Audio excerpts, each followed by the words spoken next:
দুইটাই মাইনাস হবে। নন ট্রেডিংয়ের income expenditure অ্যাকাউন্টে অন্য সময়েরটা লেখা যায় না। লাস্ট ইয়ারের যেটা এটা মাইনাস, আর আর যেটা কারেন্ট ইয়ারের ডিউ আছে 100, এটা প্লাস। কারণ এই 100 টাকা ফর হুইচ ইয়ার, এই জন্য প্লাস হবে। এবার এক্সপেন্সেসের দিকে আসো। ফার্নিচারকে কি যে কিনছে এটা কি এক্সপেন্স বলা যাবে? Asset. Rent 9000 expense. Salary expense. স্যালারির একটা অ্যাডজাস্টমেন্ট আছে দেখো। বছরের শুরুতে স্যালারি আনপেড ছিল 3000। এটা দিয়ে কি বোঝাচ্ছে? বছরের শুরুতে লায়াবিলিটি ছিল। শুরুতে যে লায়াবিলিটি থাকে এটা কোন বছরের? না, বছরের শুরুতে যে লায়াবিলিটি থাকে এটা প্রিভিয়াস ইয়ারের বোঝায়। এই জন্য স্যালারি থেকে তাহলে প্রিভিয়াস ইয়ার হওয়ার কারণে কি করবা? মাইনাস করবা। সেভিংস সার্টিফিকেট কি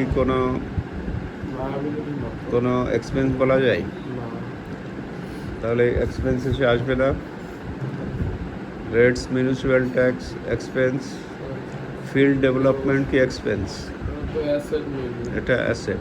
কারণ তুমি ফিল্ডে যে ডেভেলপমেন্ট করলা সেটা অনেক দিন চলবে, এই জন্য এটা অ্যাসেটে লিখতে হবে, এক্সপেন্সেসে লেখা যাবে না।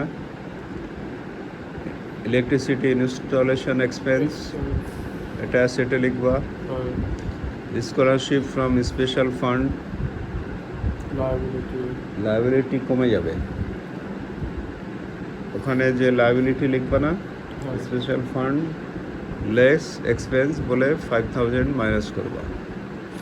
Entertainment expense, print expense, annual fest expense, repair and retrieve, city tax expense. এখানে অ্যাডজাস্টমেন্টে দেখো আর কোনো এক্সপেন্স আছে কিনা। স্যার ফার্নিচারে 10% ডেপ্রিসিয়েশন ধরতে বলছে, তাই না? তাহলে বছরের শুরুতে যে 35,000 ছিল তার উপরে এক বছরের 3500 টাকা। আর অ্যাডজাস্টমেন্টে যে 15,500 আসছে তার উপরে এটা কিনছে কবে? কারেন্ট ইয়ারের ফার্স্টের দিকে 17 বলা আছে দেখো। 17 বলার কারণে কত দিনের হবে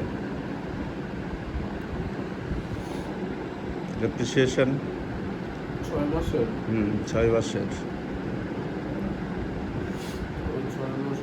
এবার তাহলে পৃষ্ঠা উল্টিয়ে রিসিপ্ট অ্যান্ড পেমেন্ট অ্যাকাউন্ট দেখো, যতক্ষণ আলোচনা করলাম সেগুলো এখানে। এটাকে বলতেছে receipt and payment statement of income and expenditure. যখন statement of expenditure and income বলবে তখন এরকম উপরে নিচে লেখা হয়, ক্লিয়ার? আর যখন ইনকাম এক্সপেন্ডিচার অ্যাকাউন্ট বলবে, অ্যাকাউন্ট বললে কিন্তু তখন ডানে লিখবা ইনকামগুলো আর বামে লিখবা এক্সপেন্ডিচার, দিয়ে তার ডিফারেন্সটা এখানে লাস্টে ইনকাম ওভার এক্সপেন্ডিচার আসে না, এই টাকাটা তখন বের হবে। আর যখন স্টেটমেন্ট বলবে তখন এইভাবে লিখে দেখাতে হবে। তাহলে এখানে কোনো কোশ্চেন থাকলে বলো।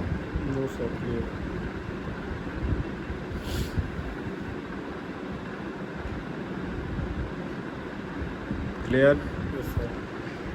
এরপরে ফাইন্যান্সিয়াল স্টেটমেন্টে আসো। এখানে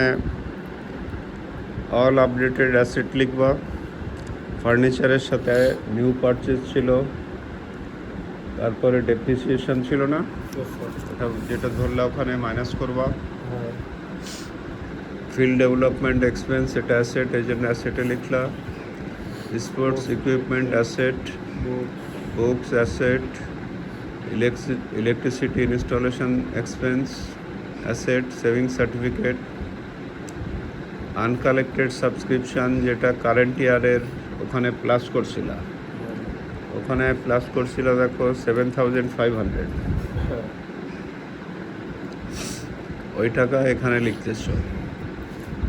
আনকালেক্টেড গ্রেজিং রেন্ট ওখানে ছিল, হ্যাঁ 500 টাকা। এখানে প্লাস করলা। Prepaid municipal tax asset, cash balance দেখো কোশ্চেনে দুইটা ক্যাশ ব্যালেন্স ছিল, তার মধ্যে কোন ক্যাশ ব্যালেন্স এখানে লিখতেছ, যেটা ক্লোজিংয়ের। হ্যাঁ ক্লোজিং ব্যালেন্স যেটা। এইভাবে টোটাল করলা, এটাকে বলে ফাইন্যান্সিয়াল স্টেটমেন্ট। তারপর লায়াবিলিটির দিকে স্পেশাল ফান্ডে টাকা পাওয়া গেছিলো, সেখান থেকে স্কলারশিপ খরচ করছিল 5,000 মাইনাস। হ্যাঁ লোন ছিল, লোন লিখলা। আনপেড অ্যামাউন্ট অফ লোন যেটা ওখানে 1,800 বলছিল না, হ্যাঁ ওটা লেখা হলো। প্রিপেড সাবস্ক্রিপশান যেটা অ্যাডভান্স নেওয়া হয়েছিল পরের বছরের, কোনো আয় অ্যাডভান্স নিলে তাকে বলে liability. Opening capital fund 1,03,000, add income over expenditure plus হলো ক্যাপিটাল ফান্ডের সাথে ইনকাম কেন লায়াবিলিটিতে আসে বলে মনে হয় তোমার?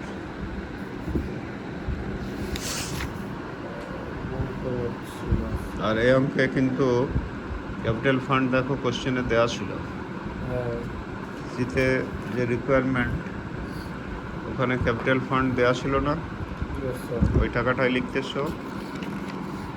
কিন্তু ক্যাপিটাল ফান্ড যে লায়াবিলিটির দিকে আসে, এটা কি কারণে মনে হয়? আর ইনকামটাই লায়াবিলিটিতে আসতেছে কেন? ইনকাম তো ভালো জিনিস।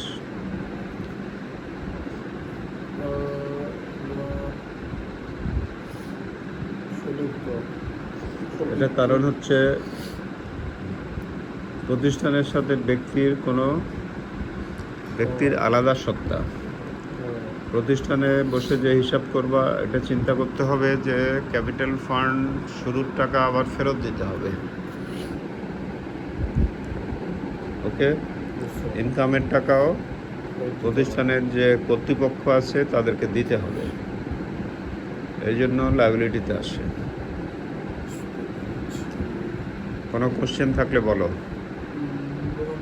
No, sir।